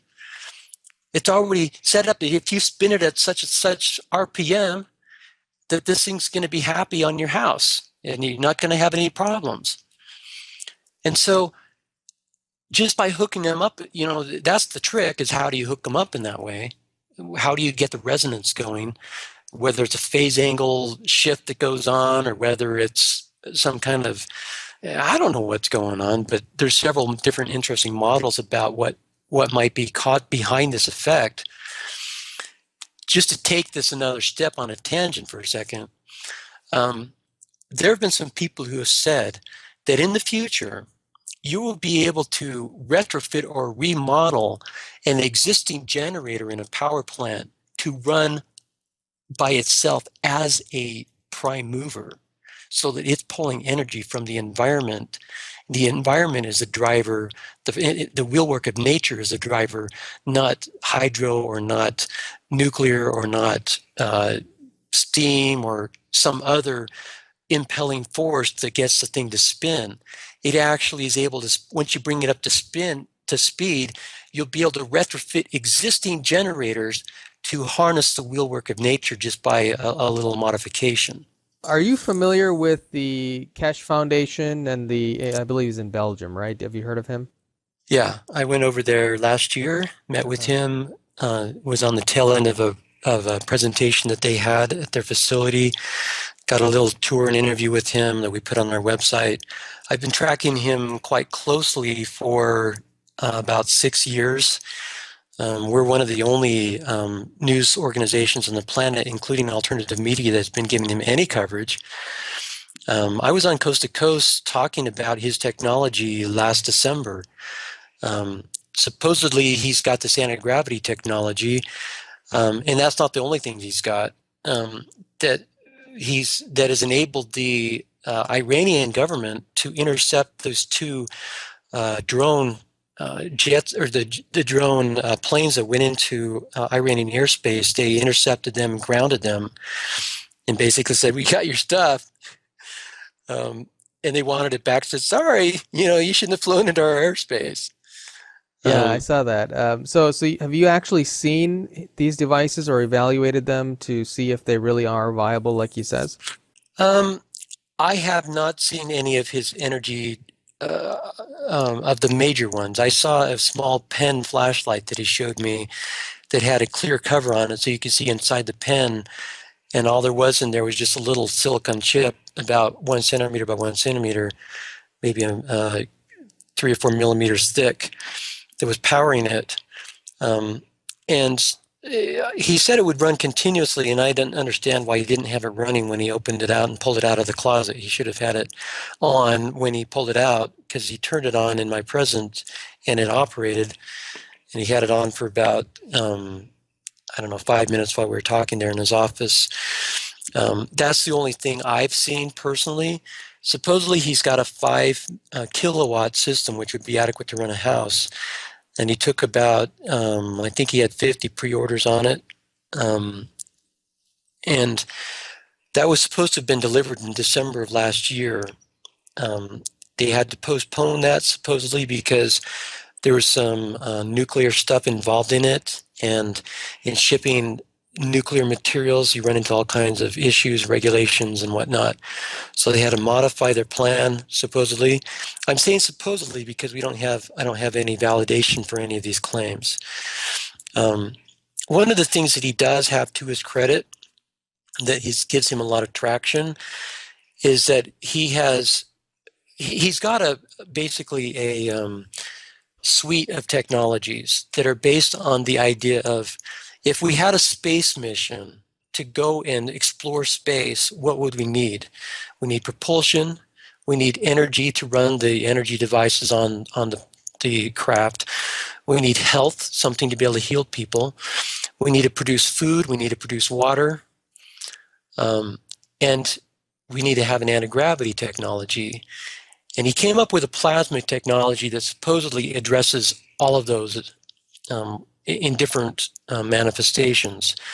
And so the same thing that produces anti-gravity supposedly also produces food, also produces water. I know it's really hard to believe. And yet the thing that he has as a calling card, so to speak, is that his medical stuff has a lot of people who are signing testimonials that it worked for me. I had a mother with lupus and she's healed. I had, on and on and on the stories go. And in their facility that I visited in Belgium, they had a clinic there where people would come in and be treated and, walking away whole. And so he's got something. Whether or not it actually works as an energy device or whether or not he's got anti-gravity effects is still up for validation. He's way behind schedule of what he was saying he could do when we first interviewed about 4 or 5 years ago. He was talking about trips to the moon and trips to Mars by last year. And so I would love it if he was for real. I'm more skeptical now than I was last year, just because it's taking so long, and I don't have a problem with things taking long and costing more than you expect. That's par for the course. That's something we see all the time. But what I don't like is the thing that makes me more skeptical is some of the people who have worked with him who have said, hey, I have this problem with him or that problem. And it's not just a personality issue. It's an ethics issue. It's he didn't treat this person the right way, and when he was confronted about this or that, he got really defensive, and those kinds of things are red flags for me on a more fundamental level. I weigh those kinds of things quite heavily. We're all persons. We all make mistakes. We all are not stellar all the time. We goof up, and I give people a lot of latitude. In fact, people are very critical of me in my news because they see me as a cheerleader with no filter. I'll believe anything I'm told. And that's not true. I mean, I do have a lot of ability to be able to run things through my screens, through my screening process, and to, any given day I've got 5 things in front of me and I only have time to address 1 or 2 of them. So I have to pick and choose which one's the most significant, what's the most important. And by that vetting process, hopefully the best things are percolating to the top. And there's, I have some natural ability. Was born with my dad is an atomic clock physicist. The technology behind the global positioning system is something he helped develop. Atomic clock is the most accurate measurement known to man. I think there are up to 17 significant digits on 10 to the 17th of, they can measure the time it takes light to go the distance of a hair. The thickness of a hair. Let me just backtrack a little bit on the Cash Foundation. So there are people going there being treated for various illnesses, and so you've seen this and you believe that that's legitimate at least. And are they charging for that, or can anybody just go there and do this? No, it's a charge service. People are. I don't know how the whole payment system works, whether it's donations but that is a source of revenue for them. And is also a source of great fulfillment and satisfaction for them. He does have some little gizmos and gadgets that he's shown that have interesting effects, kind of the trademark images of him holding a Coke bottle with little pieces of metal sticking out of it. That's supposedly some kind of a plasma effect demonstrator that's producing some voltage. And so he does have some nominal prototypes. Another thing that kind of was a red flag for me was about 6 months ago, he posted a video that was supposed to be documenting this anti-gravity effect. And as you watch the video and you pay attention to the measurement device and how they're taking measurements, you can see that they're being very sloppy. They have their weight machine, or the scale. When you tear a scale, when you push the button to make it go to 0, saying this is 0, there's nothing on the scale right now, call this 0. They were not being careful when they teared the machine. They lifted the weight off of it, they hit the tear button, and you could see that even as they were lifting it up and hitting the tear button, it was still had a reading on it, like it was saying 7.17. They would hit the button and the next measurement was different by 0.17 from the previous one. It's like, duh, you're not getting a gravity difference here. You're getting a tear error measurement. It's no, and so I felt like that really discredited him as a qualified scientist. It really was sloppy. And so this was supposed to be a great demonstration of their technology, and it was laughable. It was so grade school error-ish. That's why my level of skepticism has gone a lot higher than it was last year. That's the primary reason. So are you familiar with Paul Pantone? Yep. Okay. Have you researched his Geet engine at all? I was the last interview that he did before he was incarcerated in the Utah State Prison, or not the state prison, the mental hospital, where they did all kinds of terrible things to him. My assessment of his technology is that he does have something. He does. He's an amazing person to listen to. He's fun to listen to. He's a real talker. He's a storyteller, and he knows how. He's got a lot of charisma. He can enthrall an audience. There's no doubt about that. The problem is he embellishes things really significantly, and so that the reality is very different than what he's saying, and you have to take things with a grain of salt. That doesn't mean that he's a liar. He's a storyteller. Those are different attributes. A liar is somebody who's saying a mistruth knowingly. A storyteller is somebody who embellishes for their charisma's sake. And it's, on the integrity spectrum, it's not at 100% integrity. It's, down from that quite a bit, but it's not on the liar end of the spectrum. So I did an article about 3 or 4 years ago called Geet Simple versus Geet Plasma. And what it basically talked about was that you have in the Geet plans that he made available in a nominal open source way, where you could download the plans to build something. He claims that there have been 20,000, 25,000 people that have successfully replicated and proven his technology. What they have proven is not his technology. It's preheating of the fuel, which will improve mileage in any system, whether it's diesel or gasoline or whatever. Because preheating of the fuel causes it to go into smaller particles when it goes into the combustion chamber, so you're going to get a more efficient burn. That's very simple science, and it has nothing to do with anything he came up with. That predates him by a long shot. It's part of his system, and it's part of what makes his Geet plasma work. Now, the Geet plasma is a very interesting phenomenon. I've seen evidence for this directly in person, that you have this little rod in this chamber. What's happening is you take the exhaust going out of the engine in the opposite direction as the fuel coming into the engine, going by this little bar, piece of metal or plastic, or it can be a number of different materials. And as the incoming fuel goes past the outgoing exhaust, it preheats the fuel, which gives you the Geet Simple, which is this thing that has nothing to do with Paul Pantone. But also what happens is you get some cool stuff going on with the molecules and with the electronics, and this rod that is in there actually does become polarized magnetically.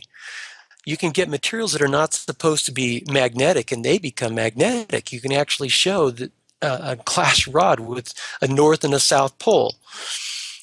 So there's some really cool stuff going on. And how many people have achieved Geet plasma? What happens is on the tail end of the rod, if you do it right, you get a plasma effect going on, where you actually create a plasma in the fuel, and you are burning plasma, not gasoline or diesel.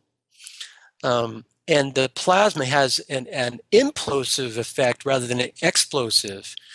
And rather than improving your mileage by 20 to 30%, you're getting like 2 to 5 times your mileage. You can run on water. You can run on.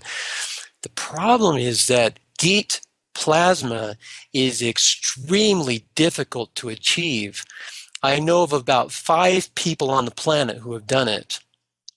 That's a far cry from the 25,000 he claims that have replicated it. All they've done is they've proven that preheating the fuel works. I want to come back to something you just said about implosion versus explosion in a minute, but I'm curious about some of these exotic technologies we've been discussing earlier. Now, modern day electricity that we have in our walls produces an electromagnetic field and dirty electricity effect that has an adverse effect on human health. And now I know technologies such as scalar are harmonious to human health and even can be very enhancing to human health. How do you see some of these exotic technologies falling in terms of their effects on the human body? Almost every one of them have a beneficial effect on health from what we can tell. There are some exceptions. One being, for example, the LENR or cold fusion technology. And I should qualify, the name cold fusion is most likely a misnomer that came from the early days. They called it that, and they've just been repeating that name over time because that gives you a frame of reference of here's what we're talking about. Most likely it's not fusion, which is the combining of 2 elements to make a third element. It's probably transmutation, where you take one element and it moves up the periodic chart 1 or down and gives off a lot of energy in the process. That's probably what's going on. And yes, you have hydrogen, and yes, you have nickel, and you're going to helium and copper, but it's not hydrogen combining with nickel to make copper. It's hydrogen going to helium and nickel going to copper. And hydrogen to helium is the primary reaction by far, with a little bit of the nickel going to copper taking place on rare occasion. If they're in there, they need to be together for this process to take place. There's a catalyst that takes place. There's a electromagnetic force that needs to be there. There's some pressure that's required, and then you get this nuclear reaction, and it's a very safe nuclear reaction. You don't have to take for example, uranium or plutonium or some other really dangerous, detrimental radioactive substance that has a half-life of 1 billion years or whatever. You don't even have to play with any of that stuff. Nickel and copper and hydrogen and helium, all very safe. You're not going to get sick from these things. You're not going to get radiation poisoning from these things. In the process of nickel going, or helium, I take that back, hydrogen going to helium or nickel going to copper, there is some gamma radiation and possibly some other radiation going on that is very low level. You're talking about something on the level of a toaster. We're talking the thing that makes your toast. Emit some gamma radiation, and obviously is safe. They don't have warnings on they don't put radioactive symbols on your toaster. It's something the body can handle, no problem. It's just like walking out in the sun. You get some radiation from the sun. It's not good for you, but in some ways the sunlight can be good for you. It makes your vitamin D3 from the sun. And there's other things that are good from the sun, but too much sun, you burn the skin, you have problems, you get UV too much, and you're having cancer and etc. So, the sun is more dangerous than your toaster. So yes, LENR does have some detrimental effects, and I don't know of any beneficial effects from that. Probably the most dangerous technology that's in our top, that's in about number 7 or 8 position, is a company called Nano. What is it? I'll think of it in a second.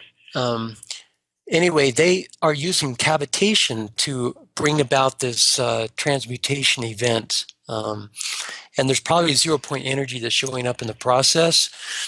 So you get help from the environment through the 0-point energy that drives the cavitation.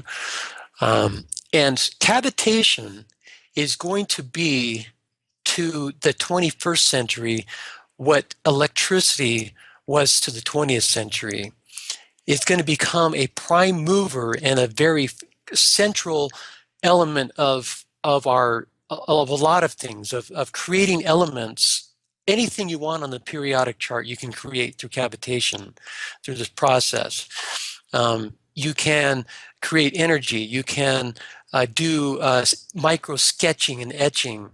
There's a lot of, when you harness that power of cavitation, it can become a very powerful tool. The guys that invented this had a major dose of radiation when they activated it, made them almost deathly sick for a year, where they were just barely staying alive because of the radiation they got, the dose that they got when they did this cavitation thing unprotected. And so, that's in the early stages of development, but some of the practical applications could be closer. That's why it's in the runners-up in our top 5. And also, I want to bring attention to that technology, which is so promising, that I want people to be paying attention to. Nanospire is the name of that company. Coming back to what you said about implosion technologies, I wanted to maybe speak a little bit, then this may even be more of a philosophical answer, but it seems to me that in the past and even in the present, the majority of our technologies have been more of an explosion-based technology, and to me, it seems like partly a representation of human consciousness and how we've been in the past has been destructive. Exactly. That's the word I was looking for. Yes, more of a destructive technology. And whereas it sounds like where we're headed is toward more technologies that are based on implosion as consciousness raises in the world and so on. I'm sure you have a lot to say on that, so I'm going to let you take that and see what you say. Okay. I really like the video that Foster Gamble came up with on the Thrive. If you go to thrivemovement.org, you can watch their video for free. One of the best movies, documentary films ever made. I'm guessing it will go down in history for this segment of our history as being in the top 5 in its importance, if not 2 or 3, if not number 1. So it's a definite must-watch for anyone in this audience, and waking people up to what's going on. It's a great tool for people who are not quite awake yet, who you want to wake them up, or people who are just starting to get woken up. It's awesome. It covers the gamut from chemtrails to UFOs to free energy. He covers it all. Conspiracy, fiat money system. But he talks about this toroidal pattern that's seen in nature with energy. And I see the same thing in a lot of the 25 that we talked about. That toroidal pattern does show up. Not all of them. There's some effects that don't involve that. But that toroid shape seems to be very significant. And I don't know that toroidal shape, the implosion that we're talking about that's involved in cavitation, which is still a destructive process that's harnessed, just like the destructive power of lightning is harnessed in electricity. When it's channeled properly and used when in proper constraints, then it becomes a very powerful tool. And so I would say that, generally speaking, the free energy technologies are still going to have negative attributes that will need to be channeled properly so that they don't manifest, but that they can be used when properly channeled to be beneficial to health, to be beneficial to have in our vicinity, and that are not going to be destroying us. I mean, the cell phones that we're walking around with, there are more cell phones now than people on the planet. Those things are frying our brains. The microwave radiation that's coming from those. And that's not good for you. You don't want to be putting those in your bra. You're going to get cancer right there. Go Google it. Do a Google search for images and do cell phone tumor. And for guys, stay away from the word bra, but for females, look it up. And so we'll be able to metamorphosize our energy and communication systems. We'll be able to move away from, when you call yourself from one phone to the other to test, there's a delay of about a second or half a second. We'll be able to do instantaneous communication, not only across the planet, but to our friends on Mars who are visiting there, or on the moon, or in the next solar system. Because we'll figure out the whole transverse wave property. And we have people who are working on those technologies now. This goes back to the whole thing we talked about at the beginning about this tidal wave and this dam of technologies that's been held back, getting deeper. When it opens up, it's not going to be that gradual implementation. It's going to be a flood of amazing stuff. And I am so excited to see that stuff. Have you come across any technologies out there that are promising in terms of wireless transmission that actually could be beneficial to health, or at least not adverse? The one I was just talking about, Patrick Flanagan down in Sedona, Arizona, PhiSciences.com, PhiSciences.com. He's got a lot of cool stuff, pyramid power, water technology that is called wetter water that is very beneficial to health, pyramids that prolong lifetime. And he's also doing transverse wave communication. He was able to broadcast, I think, a megawatt through a mountain with no losses when he was younger. Maybe the reincarnation of Nikola Tesla, don't know. He remembers his lifetime as Nikola Tesla when he was born and thought to himself, oh no, I've got to grow one of these things again. And by the age of 8, he built a ham radio set from scratch. And by age 14, he'd come up with his first device called the neurophone, which communicates directly into the brain without the ear. And by 17, he'd come up with a nuclear missile detector that the military got the military's attention, and they kind of shook hands and agreed to go their separate ways without impeding on each other. He didn't want to get involved in that again. So he's kind of moved away from energy in his life back, and he's focused on water and health and healing. But he does have the transverse communication stuff up his sleeve as well. So why do you suppose that these technologies are being allowed to make so much progress at this point? Because it sounds like any day now or any year now, they're going to reach the mainstream. Why are the powers allowing this when they have not done so for so long? Well, if you were to ask that question of Foster Gamble, I think he would say they're not allowing it. They're still suppressing it. My vantage point is a little different from that. I believe we've reached escape velocity. The momentum is behind us. We're going to win. And these things are going to make it to market. There's enough people, there's enough momentum, there's enough drive behind it. They are going to make it. The timing of it, and also we addressed earlier this whole thing of the Aikido or whatever, martial arts, where you take the incoming opposing force and move it against them rather than oppose it, and they basically injure themselves by their own energy. And so basically they have signed their own death warrant by turning environmentalism into their calling card for pushing forward a new world order, because environmentalism's really cool. We need to be protecting the environment, and this is going to drive the push for free energy and the support for free energy, because how many of the conspirators are there? Just maybe a few thousand. And all they need to do is control their minions, and they control the planet. But once you get people waking up, and now you're talking to your city councilman about putting one of these things in your house, he's not going to say no. And so they lose control when it's that particular drive is used against them.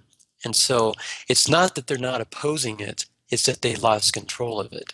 So if you were to go out on a limb and make a prediction of when these sorts of technologies were so commonplace that most people in our society had access to them in their homes and whatnot, how far into the future would you make that prediction? Market penetration is what that's called. And I would say that it's going to start with, once it makes it to the mainstream market, market penetration will probably take place in a matter of months. If you look at a curve of history of things that have come to mankind and how long it took them to reach market penetration, starting with television, radio, internet, cell phones, it's a logarithmic curve downward. So that I think cell phones took 6 years to reach market penetration, whereas automobile took 100 years. Okay, so take 6 years and divide it by half. That's if we don't crash our infrastructure. That's if we go with the wake up before we hit the wall scenario. If we crash our infrastructure as a society and we don't wake up before that point, then it could be a lot longer, because we lose the ability to ship, we lose the ability to do just-in-time fulfillment, and we're going to it's going to take some time, some years to get that back and going. Even if this flood of technologies finally comes out, it's still going to take some time to rebuild. It'll go fast, but if we are still intact with our infrastructure, I would predict 3 years for market penetration of these technologies. And I'm also going to say, as you can call it a Sterling axiom, that the planet, the mainstream, will not get free energy technology of the exotic sort until they deserve it, until they wake up. That's an axiom. That's a precondition. It's a eternal prerequisite, so to speak. I'm really convinced of that now. We'll get it on a limited basis in intentional communities, people that are off grid, people who are, there will be some early adopter stuff going on, but the mainstream is not going to get it until the mainstream deserves it. And so that's one of the reasons why the Boulder Conference was so spiritual, is because this is not about technology, it's about consciousness. Consciousness is a precursor to the technology that we're going into, because the technology itself could be conscious, could have a spiritual component to it. The reason it works is because of a spiritual principle that's at play. Not all of them. Some of them are just scientific, you push this button and this happens. But there are some things that could actually have a spiritual component to them that they won't work if you're in a bad mood, for example. Now, Nikola Tesla talked about some sort of device that he produced that could transmit a frequency that actually raised the consciousness of people who were in a particular community. Now, is this what you're sort of getting at?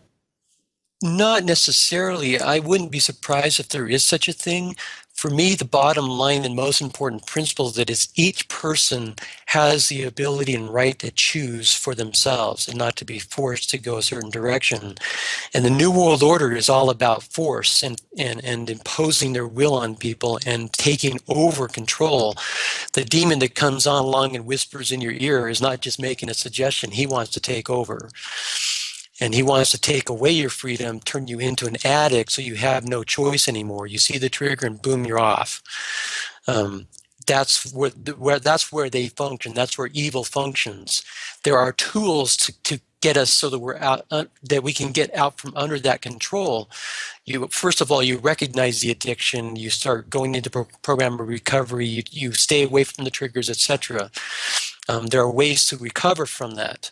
And so bottom line is we have the ability and right to choose as the most fundamental principle of creation of the universe. And so if there's a device that empowers people, that encourages them to wake up, it's not going to be through principles of force, but through principles of coaxing and inviting and encouraging, which they can more easily step into as opposed to maybe a normal circumstance. Does that make sense?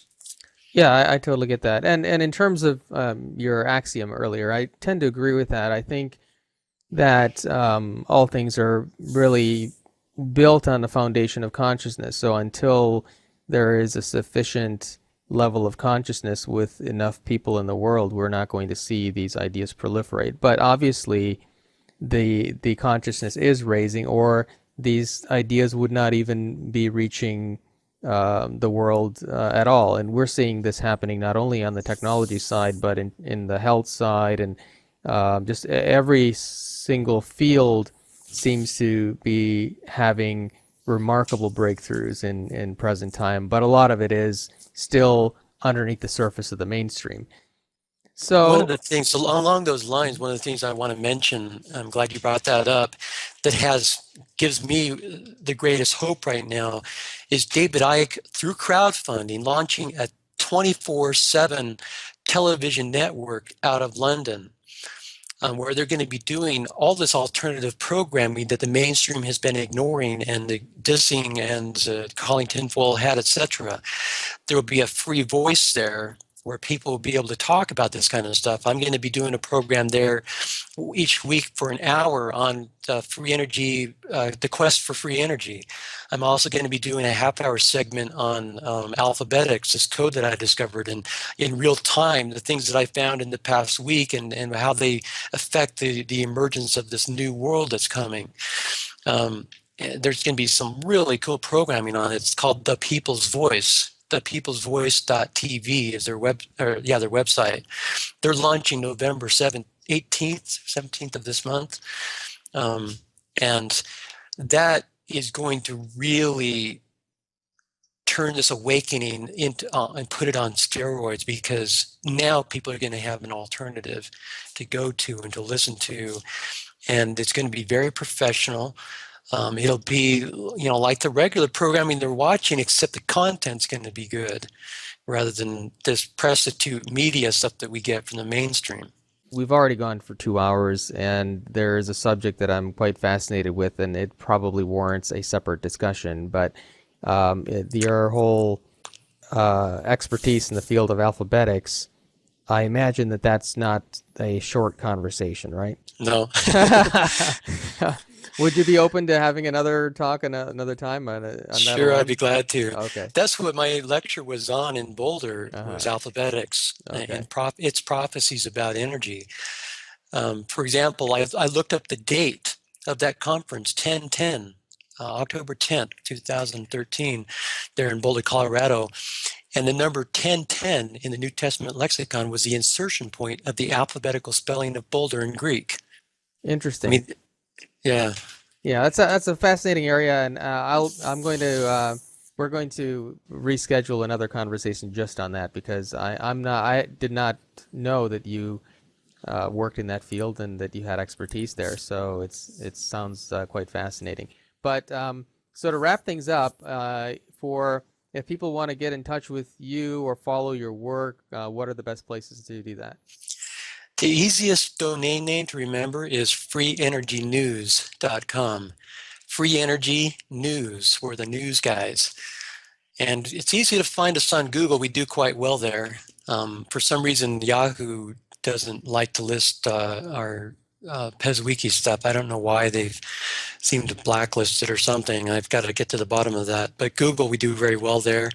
So if you search Paul Pantone or any of the things we've talked about today, you'll see us in the top 5 most of the time. Sometimes number 1 in a return. For a while, we were number 1 on a search term like solar home. For several years, we were number 1 on solar home because of a page I did about my dad. His got a really cool solar home. So freeenergynews.com. Mm-hmm. Okay. And other than the People's Voice project that you're working on, are there any other projects you've got planned that in the near future, or where are you headed with all this? Well, I already talked about this whole thing with Rafael Morgado's technology that's got me really excited.